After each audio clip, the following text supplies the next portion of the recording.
Changemakers is a movement created by the Manny Cantor Center, engaging New Yorkers to take action. I'm Eden Perlov with the America 101 Project. With my co-founder, Lily Nussbaum, we created the America 101 Project out of a desire to learn more about timely topics from the people who knew them intimately and could share a unique perspective. A few topics are more timely or fundamental than climate change. We are here with Harriet Shugarman, the Executive Director of ClimateMama, and recently announced that Harriet was honored as one of the top 29 New York City climate heroes by the Human Impact Institute and the New York City Department of Transportation. Thank you so much for speaking with me today. I first want to ask, can you just tell us a little bit more about yourself and what sort of stuff you work on? Absolutely, yes. So I work full-time on climate change education, advocacy. I write about it. I am a new author of a book that's coming out called How to Talk to Your Kids About Climate Change, Turning Angst into Action. I am a professor. I teach climate change and society and world sustainability. I am a mom. I think that defines who I am and has been a foundation of creating ClimateMama, which is the organization, blog, and website that I set up more than 10 years ago now, which is crazy and hard to imagine and believe. But at the time, we were the first online site for parents to meet, to come together, to learn more about the climate crisis and how to talk to your kids and how to understand it. So now there are many more, and I work with a broader range of parent organizations on the climate crisis. I get to be an elder in that way, which gives me joy and hope, seeing more and more people coming together collectively on the climate crisis and in many voices. So I speak in many voices, but on that parent voice, seeing more come together. So I guess that is more than a nutshell, but that's a little bit of background on me. Yeah, amazing. What exactly is climate change? I think we all kind of have an idea of what it might be, but in your own words, what is it and why is it important? Such an important and a good question, because it has been politicized, I think, in many ways. And really, what is climate change? It's a broad term that refers to long-term changes in the Earth's climate, and that includes average temperature and precipitation. So a long-term trends that are measurable, that show us that our climate is changing. And along with climate change, we often talk about global warming, or those words are used interchangeably. And global warming is an increase in the Earth's average temperature because of a buildup of greenhouse gases in the atmosphere. And that, I think sometimes people, what are greenhouse gases? Are they good or are they bad? I see people's eyes glaze over sometimes when I talk about that, and it actually is important because to understand that greenhouse gases exist, they're in our atmosphere, they make us the Goldilocks climate, the just right planet, but what we're doing is we are creating more and putting them in the atmosphere, and that kind of creates a blanket over our planet in a sense that it's keeping the heat in and warming it up. So we're putting those greenhouse gases into the atmosphere that wouldn't be there otherwise. So that's sort of the difference in some ways between climate change and global warming, but we use the words interchangeably and ultimately mean the same thing. Amazing. And you started to touch on this a little bit, the idea of the Earth's temperature increasing by 1 or 2 degrees. That doesn't really sound like much, but what does that mean and what are the implications of that? Right. It doesn't sound like much, right? 1 or 2 degrees. You know what? I think that the best explanation that I've heard in a way that seems really understandable to me is from a climate scientist, Katherine Hayhoe, who's at Texas Tech. And she talks about it as, imagine the human body, right? Your temperature goes up by 1 or 2 degrees. You know, you have a fever. You're sick. The doctor would tell you that you're sick, you're getting sick, watch it. But when it goes up 3 or 4 degrees, you're probably in the hospital. That's not okay.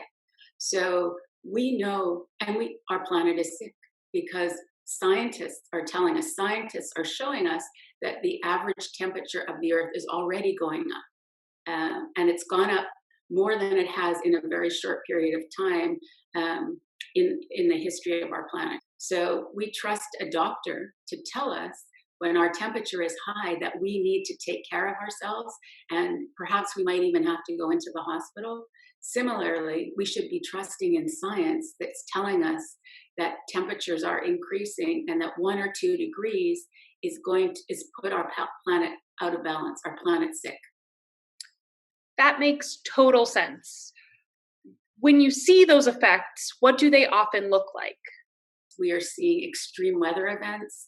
We're seeing stronger storms. When it rains, it pours. We're seeing increases in wildfires. We are seeing vector-borne diseases spread by mosquitoes, diseases spread in dirty water that comes after storms. So we are seeing changes in our Earth's physical environment. We are seeing the extinction of species. Sadly, scientists tell us we're in the 6th mass extinction of species in our planet. That's only in the billions of years. This has only happened 6 times, and this one is on our watch because of what we're doing. So those are some of the impacts of our changing climate that we can visibly see and feel. And anecdotally, we see it, right? Where we are, we can feel that. We know that in the Northeast, where I live right now, we had very little snow, and it's becoming warmer in winters. I can feel that, and science can show me that.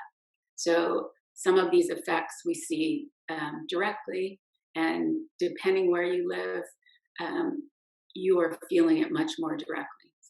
Sea level rise, if you live on a small island developing state, your home is disappearing. Places in and around our country, that's happening. If you live by the shore, you see erosion, you see beach erosion, you see infiltration of sea level that's affecting drinking water. So there's many effects that we can see ourselves, and that scientists and science show us are happening. And you mentioned the effects that are happening on the Earth itself. What sort of physical or mental health implications are there for people for climate change? Yeah, there are sadly so many on the mental health effects. You know, we're seeing that with youth, with young people, right? We're seeing young people that are angry, that are upset, that are understanding what's happening, and it's causing angst in many of our young people, and we're seeing them acted out in many different ways. We see that and feel that as climate activists directly. We experience the sadness that comes with understanding where we're at and what's happened, and acknowledging that is important, to accept that. We see health impacts that come from those effects that I mentioned before of our changing climate, warmer temperatures, and pollution rates, they increase infection rates, they increase all kinds of health impacts that might be there, but they're amplified because of because of increased temperatures, because of extreme weather. And we are hearing from physicians, from many organizations, medical organizations, that climate change is one of the worst impacts on health broadly for our children. We see climate impacts on fetuses in the womb, we see transgenerational impacts of climate change. And again, there's science and data that shows all of these effects. So health is a really visible way that we are seeing and experiencing the effects of climate change. And some of us more than others, clearly, right?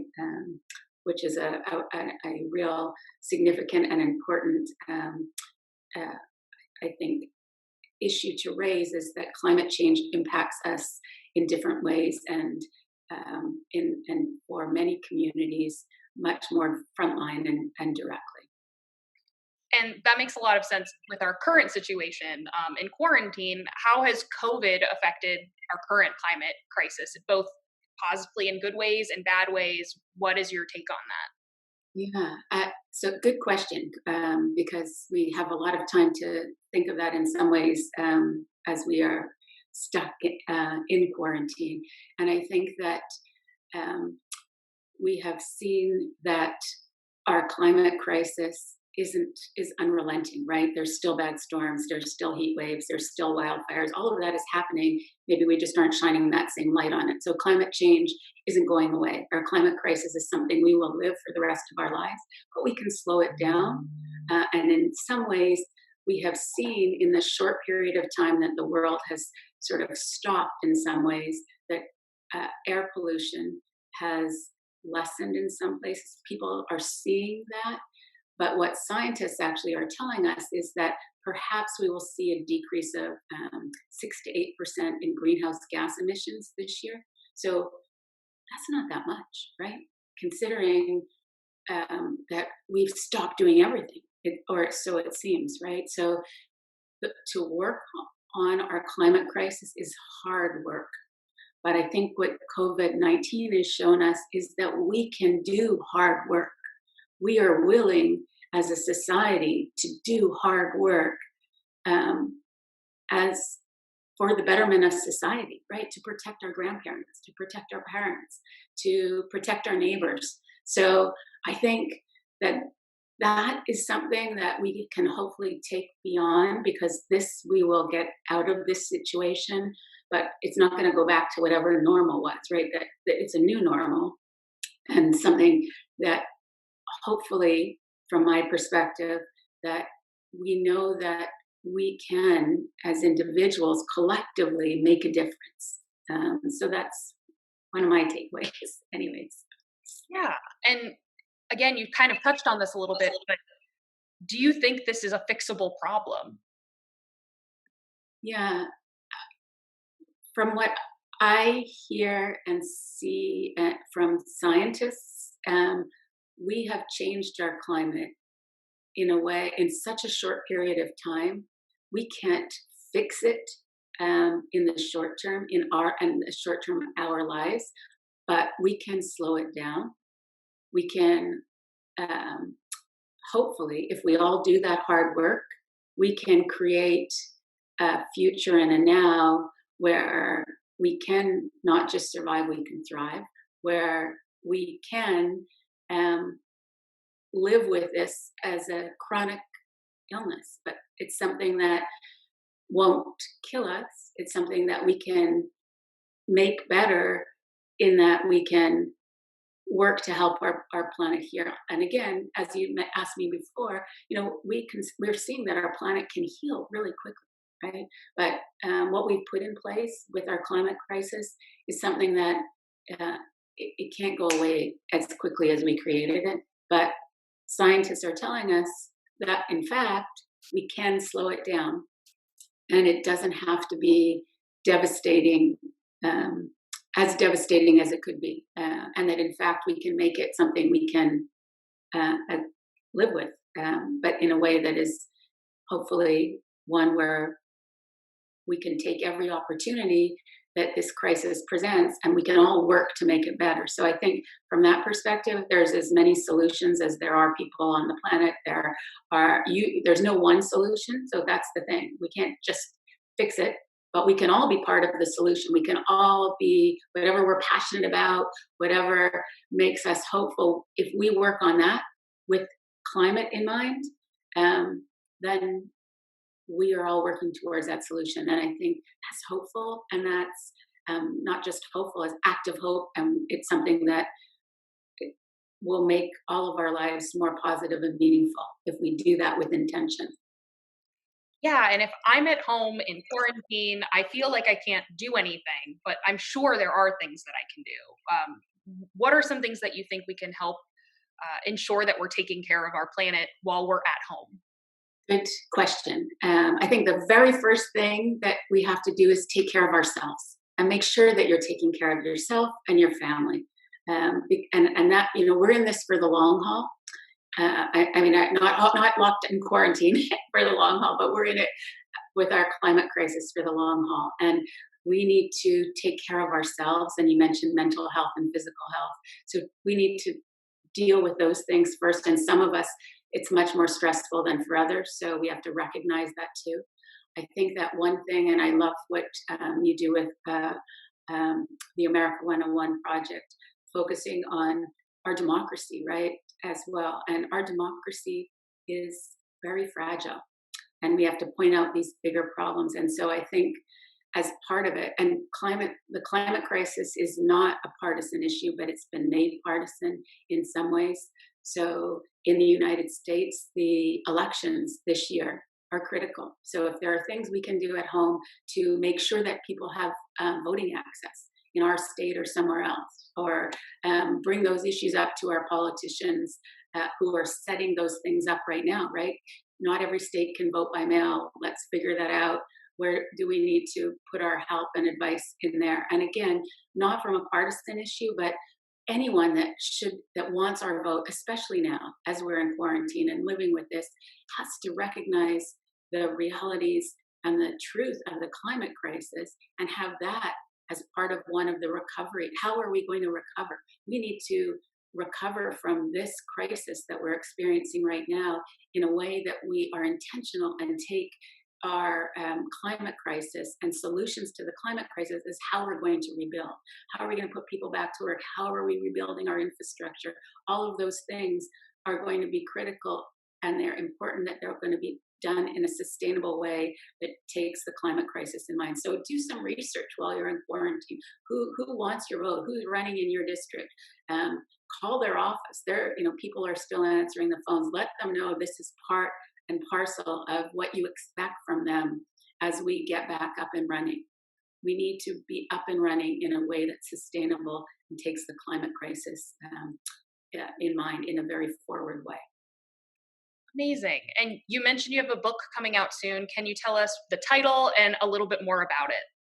Thank you. Yes, my book, How to Talk to Your Kids About Climate Change, Turning Angst into Action. It's a bit of a long one, but I think the message is very clear there, is being published by New Society Publishers, which is a wonderful publishing house that puts out books that are about and for caring for our environment and ourselves.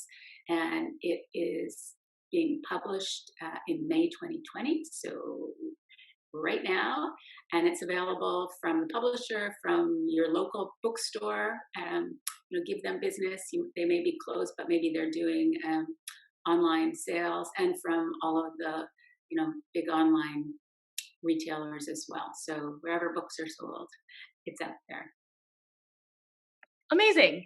Thank you so much for taking the time to speak with me. This was extremely enlightening, and I feel like I want to go take some action. So I really, really appreciate it. Thank you. And I love talking to you. I love the work that you and Lily are doing. And please keep going. It's so important. That's what we're all trying to do. Thank you. Thank you.